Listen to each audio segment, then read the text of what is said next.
Bonjour à tous, ici Skircube. Alors pour aujourd'hui, je vous propose un petit défi. Donc ça faisait longtemps que je n'en avais pas fait sur ma chaîne. Donc un petit défi autour du Rubik's Cube 3x3 standard qu'on connaît tous. Et plus qu'un défi, je vais même parler de tour de magie que je vais vous proposer donc aujourd'hui comme challenge à relever. C'est un petit tour de magie que j'ai trouvé sur des sites anglophones, que j'ai trouvé vraiment intéressant.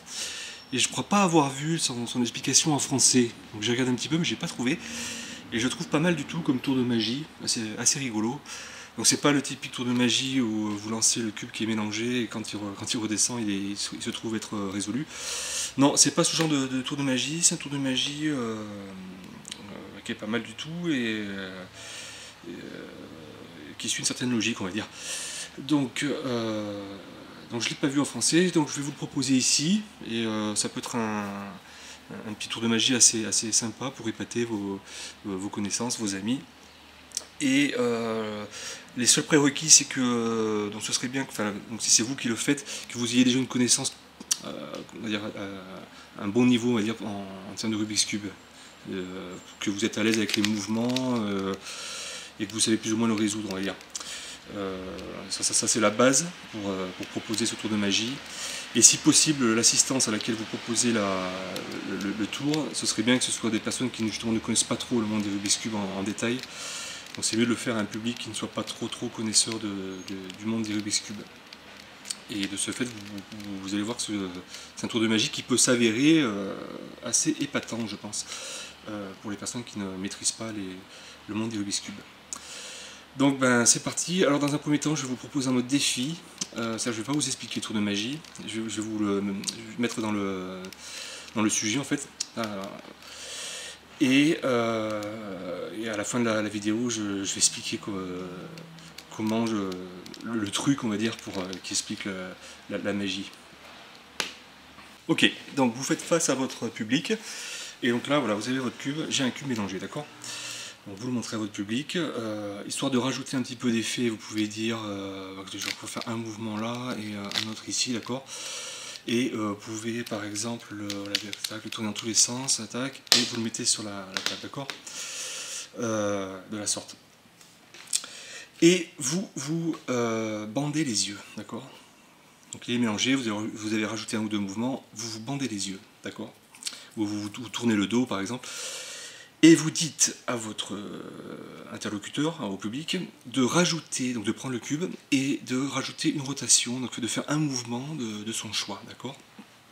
Comme il veut, il peut tourner là, par exemple, là, enfin, il fait un mouvement, d'accord. Donc vous ne voyez pas parce que vous avez les yeux bandés ou vous êtes derrière, d'accord. Donc c'est histoire de rajouter un peu de piment donc au tour de magie. Et donc vous lui dites de faire un mouvement, et quand il a fini, il vous le donne, donc vous avez les yeux bandés, et qu'est-ce qui va se passer? Eh bien, vous allez le prendre et le mettre dans votre dos par exemple, ou si vous voulez devant face à lui, mais je vous préconise quand même mieux de le faire dans votre dos. Je vous expliquerai peut-être plus tard pourquoi. Et vous allez résoudre ce cube, et ils vont être stupéfaits. Alors, comment est-ce possible? Donc ça c'est le défi que je vous propose. Et alors, avant de passer à l'explication, il est possible que vous ayez affaire à un public des fois un peu sceptique. Donc une fois qu'ils ont fait leur mouvement, donc vous avez les yeux bandés, vous n'avez pas vu le mouvement, dites-leur bien de bien changer la position, au moins parce que vous avez les yeux bandés, donc vous savez même pas quel mouvement il aura fait, il aura choisi. Et qu'il tourne dans tous les sens et qu'il le repose sur la table dans la configuration qu'il veut, d'accord.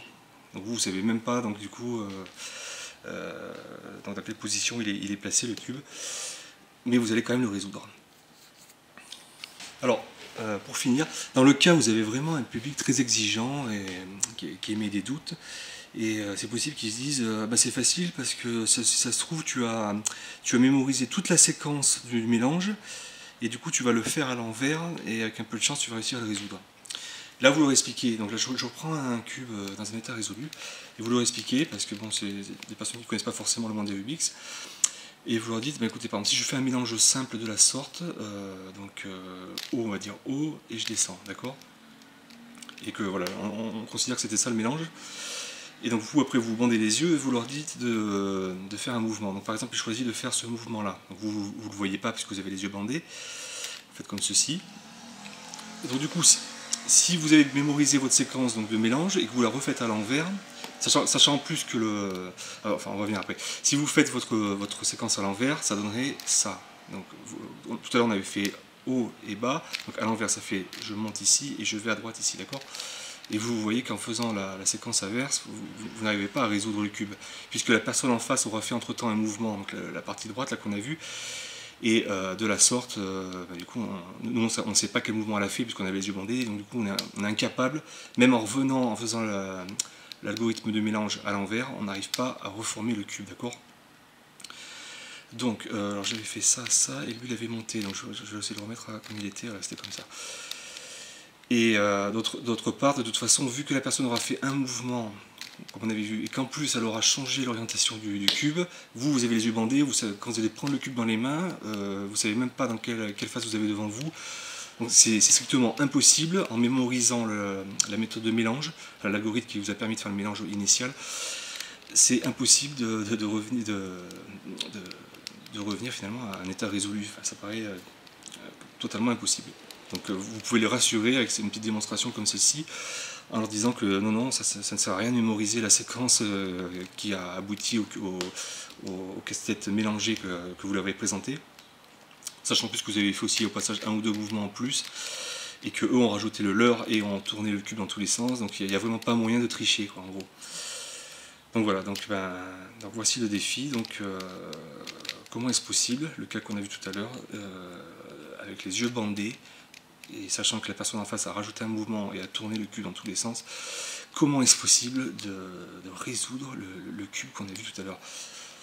Donc je vous laisse cogiter, et puis peut-être qu'il y en a qui connaissent bien le monde de Rubik's Cube et qui ont déjà des idées en tête. Et sinon, après je vais expliquer le truc. Alors, voici le tour de magie expliqué. Donc coupez là si vous voulez pas voir la suite. Donc là je vais vous expliquer une petite séquence qui va expliquer le mélange, pourquoi on arrive dans l'état mélangé que j'ai montré tout à l'heure, car il y a effectivement un truc derrière tout ça. Alors une petite séquence d'algorithme que je vais vous montrer, donc je vais aussi le marquer à l'écran. Vous prenez le cube dans n'importe quelle position, n'importe, je vais prendre celle-ci, et je vais appliquer la séquence suivante.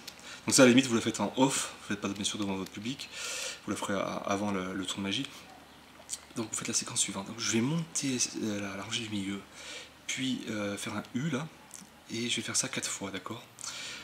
Ensuite, je vais tenir, donc mon cube je vais l'incliner comme ceci, et à gauche. Je refais la même chose 4 fois, donc je vais milieu, haut, milieu, haut, milieu, haut, milieu, haut. Et je refais ça, et je refais 4 fois, milieu, haut, milieu, haut, milieu, etc. Donc je les marque à l'écran, et là je vais les mettre en pratique, d'accord. Donc c'est parti. Milieu, haut, milieu, haut, milieu, haut, milieu, haut. Tac et tac, d'accord. Milieu, haut, milieu, haut, milieu, haut, milieu, haut. Tac et tac. Milieu, haut, milieu, haut, milieu, haut, milieu, haut. D'accord. Qu'est-ce qui s'est passé avec cette séquence d'algorithmes? Aucune pièce n'a été en fait mélangée avec cette séquence d'algorithmes. C'est comme si on avait le cube résolu, sauf à l'exception d'une chose, c'est que toutes les arêtes, comme vous voyez, ont été pivotées en fait. Mais elles sont à leur place au final, toutes les pièces sont à leur place. Vous voyez en fait, parce que les coins, on retrouve les coins sont tous bien par rapport au centre. Et en fait, ce sont les arêtes qu'on a juste flippées, toutes les arêtes du cube. Donc voilà le tour en question en fait. Et on va rajouter, donc avant de le présenter au public, on va rajouter un mouvement. Pourquoi? Pour essayer de le mélanger un peu plus, parce que ça peut être flagrant de voir effectivement que vous voyez, les coins sont tous en place là, et on peut le voir à première vue d'œil. Donc au pire, au niveau du noir, qui est une couleur assez, dans mon cas ici, vous pouvez prendre le rouge, je sais pas, ou le bleu, on peut faire un décalage, je sais pas par exemple, comment on pourrait faire, comme ceci, juste une rotation, juste une. Alors, je vais essayer d'en faire une un peu plus, par exemple, comme ceci. Je peux faire comme ceci par exemple. J'essaie d'en trouver une autre qui masquerait en fait le fait qu'on peut faire comme ceci par exemple. le fait que ce soit trop criant, enfin trop visible, l'histoire des arêtes qui sont retournées. Donc j'ai rajouté une rotation, vous voyez, pour que ce soit un peu moins, que ça paraisse plus mélangé encore. Mais vous n'êtes pas obligé de retenir la dernière rotation que vous avez fait, parce que de toute façon, après vous aurez les yeux bandés et la personne en face va rajouter encore une rotation de son choix. Donc de toute façon, ça ne sert à rien de savoir ici ce que vous avez, la rotation que vous avez faite en plus de la séquence qu'on a vue avant, d'accord? Donc voilà, donc là il paraît mélangé. Surtout pour une personne qui ne connaît pas vraiment les Rubik's Cube, elle aura l'impression qu'il est vraiment mélangé, d'accord? À la limite, si ça peut être pas mal de retenir la dernière rotation qu'on avait faite, juste dans le cas où vous voyez, on présente là devant le public et on veut, juste pour lui faire croire, donc on avait fait cette rotation là, vous savez, on l'avait montée ici. C'est juste pour faire croire que, si que ce mélange là n'est pas figé, donc, on peut remettre cette rotation, redéfaire celle qu'on avait faite, en lui montrant, voilà, donc je peux faire ça et ça. Juste pour lui montrer que en fait finalement il n'y a pas de mélange figé, on peut changer. En fait là ce que je viens de faire c'est juste que j'ai redéfait ma rotation et j'en ai choisi une autre. Donc par rapport à l'état mélangé qu'on avait initialement, on a juste rajouté une rotation, d'accord? Bon, donc maintenant c'est celle-ci les rotations qu'on a faites. C'est juste pour ajouter un peu de folklore, on va dire, pour montrer au public qu'on peut refaire d'autres mélanges. Mais si vous voulez refaire un autre, vous redéfaites celui-là et vous faites par exemple ça, voilà, pour lui faire croire qu'il n'y a pas d'importance et vous remélangez comme ça si vous voulez, tac, pour le rassurer en disant que voilà, il est dans un état mélangé, j'ai rajouté des rotations et voilà. Donc là, on se bande des yeux et c'est la personne en face qui va le prendre et qui va rajouter une rotation. Donc là, on ne voit plus rien, d'accord? Donc elle décide par exemple, donc je me mets à sa place, d'effectuer, je sais pas moi, cette rotation là, on va dire, d'accord? Et donc elle va elle va aussi faire comme ça, d'accord, pour être sûr de, voilà, que je ne sais même pas dans quelle position il est posé sur la table. Et donc du coup c'est à moi de me débrouiller maintenant. Donc ce que je vais faire c'est que je vais le prendre, d'accord, et c'est là que je vous conseille de le mettre dans votre dos. Pourquoi? Parce que si vous le faites, donc vous avez les yeux bandés de toute façon, mais je préfère en plus d'avoir les yeux bandés de le faire dans le dos. Parce que d'une part ça entretient un petit peu, ça apporte une touche de mystère on va dire.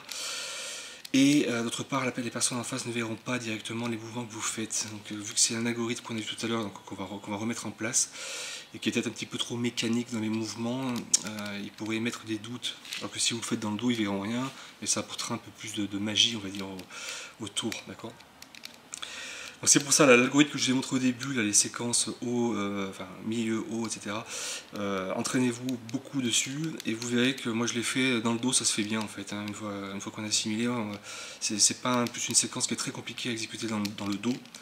Donc c'est pour ça, donc il faut de l'entraînement, mais ça se fait sans trop de problèmes. Donc là disons que j'ai dans le dos. Et du coup, je vais faire la séquence suivante. Donc, je pars de n'importe où, mais de toute façon, je ne sais pas, parce que moi j'ai les yeux bandés, donc je ne sais même pas dans quelle position je le tiens, dans quelle configuration je l'ai dans les mains. Donc, je le prends n'importe où et je fais exactement la même séquence qu'on avait vue au début, d'accord? Donc, dans le dos, hein. Je monte au milieu, gauche, je monte au milieu, gauche, je monte au milieu, gauche, je monte au milieu, gauche. Je bascule, tac, gauche, je monte au milieu, gauche, je monte au milieu, gauche, je monte au milieu, gauche, je monte au milieu, gauche. Tac et tac, je monte au milieu, gauche, je monte au milieu, gauche, je monte au milieu, gauche, je monte au milieu, gauche. D'accord, donc vous l'avez dans le dos là, et ce que vous allez faire maintenant, c'est là que je vous demande d'avoir, c'est là que c'est bien d'avoir des connaissances quand même du Rubik's Cube, c'est fortement conseillé. Parce que donc, vous êtes arrivé à la fin de la séquence, vous l'avez dans le dos, et vous allez donc enlever votre bandeau, d'accord, et amener donc de votre dos, amener le cube. Il ne sera pas tout à fait résolu, et c'est là qu'il va falloir faire preuve d'un petit peu de jugeote et de vivacité d'esprit pour le remettre très rapidement en place. Donc vous le ramenez comme ceci, là j'ai mon cas là, et vous voyez qu'il n'est pas tout à fait fait, il faut juste tourner, vous faites hop là, et vous faites une phrase du genre oups, et donc dans mon cas j'ai juste à faire ça, et vous l'avez résolu. J'avais juste une rotation à faire. Je vais vous montrer un deuxième cas rapide derrière, parce que des fois je crois qu'il y en a deux mouvements à faire. Là j'en ai eu qu'un, c'était vraiment facile. Donc il est résolu, et donc je imagine que le public est surpris. Et c'est possible aussi d'avoir deux mouvements à faire. Je vais essayer de refaire un cas, et puis pour vous montrer. Donc voilà notre cas donc, où j'ai fait la séquence dans mon dos, je retire mon bandeau, et je m'apprête à le remontrer. Et donc il se trouve être comme cela. Et du coup, il faut juste avoir un petit peu de vivacité d'esprit. C'est pas très compliqué si vous avez l'expérience d'un monde de Rubik's. Il faut juste faire tac et tac. Et donc c'est deux mouvements. Donc voilà, il faut avoir un petit peu d'expérience dans le monde de Rubik's et vous faites voilà, tac, et ben, il est résolu. Donc si vous voulez, juste avant, vous pouvez rajouter un petit peu de folklore en disant ah j'étais presque arrivé, ah dommage, ah, juste à faire ça, ça, et hop, c'est bon, il est fait. Et vous leur montrez, il est résolu, d'accord?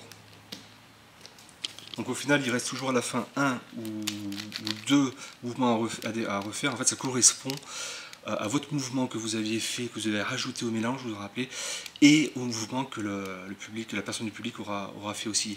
Il y avait deux mouvements, et ces deux mouvements, on les retrouve à la fin parce qu'il faut les remettre en place. D'accord?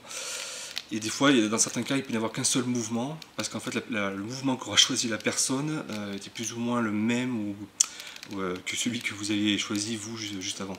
Donc ça peut arriver aussi, dans ce cas-là, vous n'avez qu'un seul mouvement à faire. Par exemple, vous aviez le cube comme ça, hop, il n'y a plus qu'à faire ça et c'est bon. Et en fait, c'est dû à une propriété, donc ce tour de magie, donc c'est donc ce fameux algorithme qui va pivoter toutes les arêtes. Et en fait, cet algorithme a des propriétés, on va dire, commutatives, si je ne dis pas de bêtises, avec les mouvements qu'on rajoute après. Et du coup, ça veut dire que si on exécute après cet algorithme pour remettre bien les arêtes, il nous restera les deux mouvements, donc le vôtre et celui que la personne avait choisi, à remettre en place. Et du coup, le cube est donc assez facile à résoudre. Donc voilà, c'est un tour de magie assez sympa, surtout pour les personnes qui connaissent vraiment pas le monde des Rubik's. Et ça peut vraiment les épater. Donc voilà, j'espère que ce tour de magie, ce défi original vous aura plu et que n'hésitez pas à l'utiliser, à le tester. Donc bien apprendre cette séquence qu'on a vue, l'exécuter dans son dos pour être à l'aise, être sûr de ne pas se louper quand on le fait dans le dos. Et au moment où vous enlevez le bandeau et que vous le ramenez pour montrer à votre public, donc être assez rapide pour juste terminer les deux derniers mouvements qui restent à faire afin de compléter le cube et leur montrer dans l'état résolu. Voilà, j'espère que ce défi aura été intéressant s'avérer intéressant pour vous. Et puis je vous retrouve pour une prochaine vidéo. Bye!